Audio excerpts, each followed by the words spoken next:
सकाळच्या डब्यासाठी पटकन तयार होणारी वांग बटाट्याची सुकी भाजी बनवूयात। त्यासाठी कढईमध्ये पळीभर तेल घालून मोहरी घालायची। मोहरी छान तडतडली की हिंग घालायचं।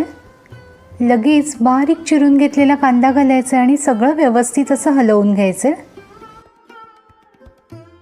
कांदा हलकासा मऊ झाला की लगेच बारीक चिरून घेतलेला टोमॅटो घालायचा। सगळं व्यवस्थित असं हलवून घ्यायचं आणि कांदा टोमॅटो छान असं परतून घ्यायचं। अगदी नेहमीचेच मसाले घालायचे।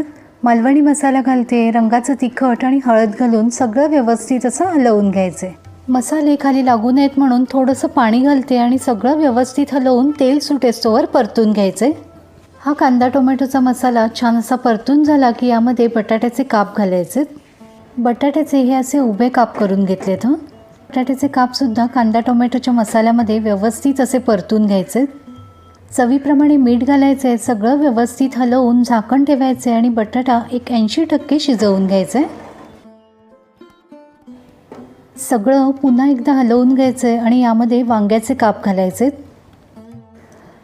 आपण घातलेलं वांग या मसाल्यामध्ये व्यवस्थित असं परतून झालं की गोडा मसाला घालायचा आहे, चवीप्रमाणे गूळ घालायचं आहे, थोडीशी कोथिंबीर घालून सगळं व्यवस्थित हलवून पुन्हा 1-2 मिनिटांची वाफ काढून घ्यायची। ही भाजी आपण वाफेवर शिजवत असल्यामुळे अधेमध्ये हलवून घ्यायचं।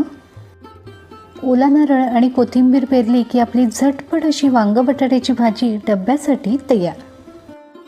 अगदी कमी वेळेत आणि कमी साहित्यात होणारी ही भाजी नक्की करून बघा आणि तुमचे अभिप्राय माझ्यासोबत नक्की शेअर करा। धन्यवाद।